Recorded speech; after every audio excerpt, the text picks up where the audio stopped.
Radio Aléo, la MFR de Pont-Nevel et la préfecture de Saône-et-Loire s'engagent pour la sécurité routière.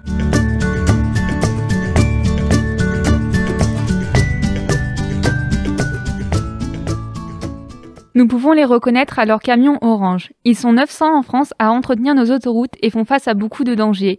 Qui sont les spécialistes qui interviennent sur nos autoroutes? Pour en savoir plus, nous avons le plaisir d'accueillir Monsieur Gernet, qui exerce le métier d'agent ouvrier autoroutier qualifié sur l'A6, l'A406 et l'A40. Bonjour Monsieur Gernet. Bonjour. On sait qu'avec le métier que vous faites, vous devez souvent ramasser des objets sur la route. Quel est celui qui vous a le plus marqué? Alors sur la route, sur l'autoroute, on ramasse beaucoup d'objets. Ça peut être des planches à voile, des surfs. Quand c'est la période du ski, c'est les skis, les coffres de toit. Et il arrive qu'on trouve des armes. Donc là, on fait appel à la police. On a aussi du courrier postal volé. On ramasse aussi des pneus de camion. Donc c'est ce qu'on ramasse le plus. On en ramasse environ 2 ou 3 fois par jour sur les voies. Donc les pneus de poids lourds explosent souvent et c'est souvent en débris sur les voies. Votre métier consiste à entretenir les routes. Êtes-vous aussi en charge des aires de repos? Alors oui, nous avons 6 aires de repos en totalité, donc 2 aires de service. Donc les aires de service, c'est les aires où il y a les stations-service et les restaurants. Et nous avons 4 aires qu'on appelle de repos, où il y a uniquement des toilettes. Et donc nous nous occupons de nettoyer les toilettes et de ramasser les papiers sur les aires. Dans le cadre d'un accident, avez-vous un protocole précis à suivre? Alors oui, on a un protocole très précis. Donc on doit toujours s'arrêter à un minimum de 300 mètres. Notre fourgon doit être arrêté à 300 mètres de l'accident. Et on doit mettre des panneaux de signalisation sur notre fourgon pour indiquer l'accident aux personnes. Donc il y a une personne qui avec son fourgon prend une queue de bouchon. Ce qu'on appelle une queue de bouchon, c'est quand il y a un bouchon qui se forme. Donc on se met 300 mètres avant le bouchon pour indiquer qu'il y a un bouchon avec notre fourgon, de manière à ce que les gens ralentissent quand ils arrivent sur le bouchon pour éviter les suraccidents. Et il y a une autre personne qui se met en position près de l'accident avec une flèche lumineuse d'intervention. Donc c'est une flèche lumineuse d'urgence. Donc on met aussi sur le fourgon qui sert à faire dévier les gens sur les voies qui sont libres. On sait que souvent votre métier peut être dangereux. Quelles sont les choses les plus risquées que vous avez été amené à faire? On ne peut pas dire qu'il y a du risque. En fait, tout est calculé. Donc les choses les plus risquées, c'est quand on va ramasser des objets sur les voies et qu'il y a beaucoup de circulation. Souvent, les personnes roulent vite sur l'autoroute. Quand vous nettoyez la chaussée, avez-vous déjà eu peur? Alors oui, ça nous est déjà arrivé d'avoir des accidents qui se passent juste devant nous. Donc et forcément, ça fait un énorme bruit quand les voitures viennent percuter les glissières. Ou ça arrive aussi souvent que les camions nous frôlent parce qu'ils sont au téléphone ou ils sont en train de regarder la télé ou même en train de manger.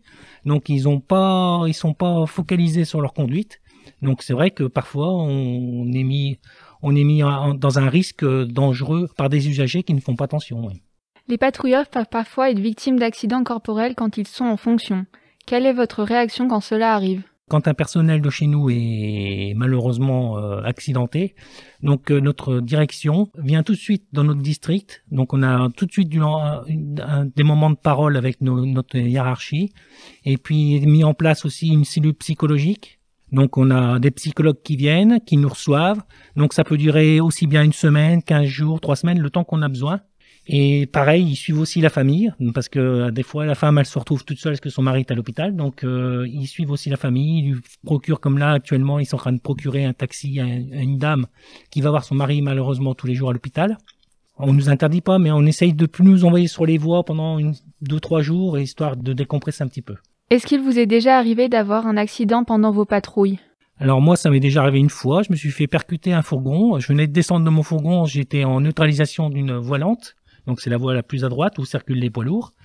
Parce qu'il y avait un camion matière dangereuse en panne sur la bande d'arrêt d'urgence. Et donc les règles, c'est qu'on doit neutraliser la voie circulée pour protéger le camion, le matière dangereuse. Et donc je me suis arrêté donc sur la voie circulée avec mon fourgon. Donc j'ai mis ma flèche lumineuse d'urgence. Donc c'est une flèche qui permet de faire rabattre les gens. Et malheureusement, donc je suis descendu de mon fourgon, j'ai pris mon chariot de cône pour poser des cônes en longitudinal et malheureusement, un camion m'a pas vu et m'a pris le fourgon de plein fouet. Donc, mon fourgon a été traîné sur une 70 mètres sur le bas-côté. Donc, ça a complètement neutralisé l'autoroute. Et puis, voilà. Donc, moi, j'avais les genoux qui tremblaient et voilà, quoi. Mais ça arrive assez régulièrement, en fait. On se fait souvent taper des fourgons ou des camions. En cherchant des informations sur votre métier, on a pu voir qu'au début de carrière, les patrouilleurs touchent le SMIC plus des primes d'ancienneté. Votre métier étant dangereux, est-ce que les primes sont élevées? Alors, on n'a pas de prime d'ancienneté, on a des primes sous circulation, donc c'est une prime qui sert un petit peu comme une prime de risque, mais on n'est pas considéré comme un métier à risque. On a une prime de risque, mais on n'est pas considéré comme métier à risque. Et on a aussi des primes d'astreinte. Donc ça, c'est des primes d'astreinte, c'est parce qu'on a 3 personnes tous les jours qui sont d'astreinte pour intervenir sur les accidents. Donc en fait, on est obligé de rester près de notre lieu de travail, que ce soit la nuit ou la journée quand on est d'astreinte. Et donc on est payé en conséquence pour pouvoir intervenir le plus rapidement possible. Nous avons pu voir qu'il faut un CAP pour exercer votre métier. Quel diplôme avez-vous exactement? Alors moi, j'ai des diplômes en mécanique, mais c'est diversifié en fait. Dans notre district, il y a beaucoup de gens qui sont carrossiers, d'autres mécaniciens, d'autres espaces verts, d'autres... En fait, il y a beaucoup de diversité. Mais on passe des tests avant de rentrer dans une entreprise des autoroutes. On passe des tests psychotechniques.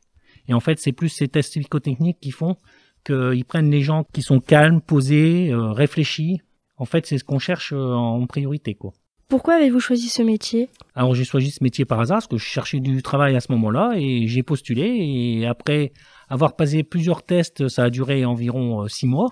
Donc, la phase d'embauche a duré environ 6 mois. Donc, j'ai passé des tests, des rendez-vous et après, j'ai été embauché. Voilà. Et en fait, c'est un métier où on travaille à l'extérieur et ça me plaisait beaucoup. Ouais.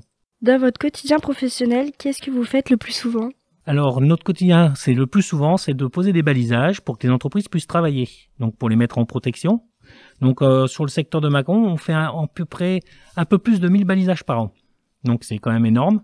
Donc, en fait, c'est le plus gros de notre travail, c'est de poser des balisages pour que les entreprises puissent travailler. Et après, il y a les entretiens d'espaces verts, le nettoyage des aires, donc les toilettes, les papiers, parce qu'il y a énormément de papiers à ramasser. Malheureusement, on n'a plus le temps de ramasser les papiers sur les accotements, ce qui est malheureux, mais avant on le faisait, mais maintenant on n'a plus le temps, mais c'est dommage, quoi, parce qu'il y a énormément de papiers à ramasser, en fait.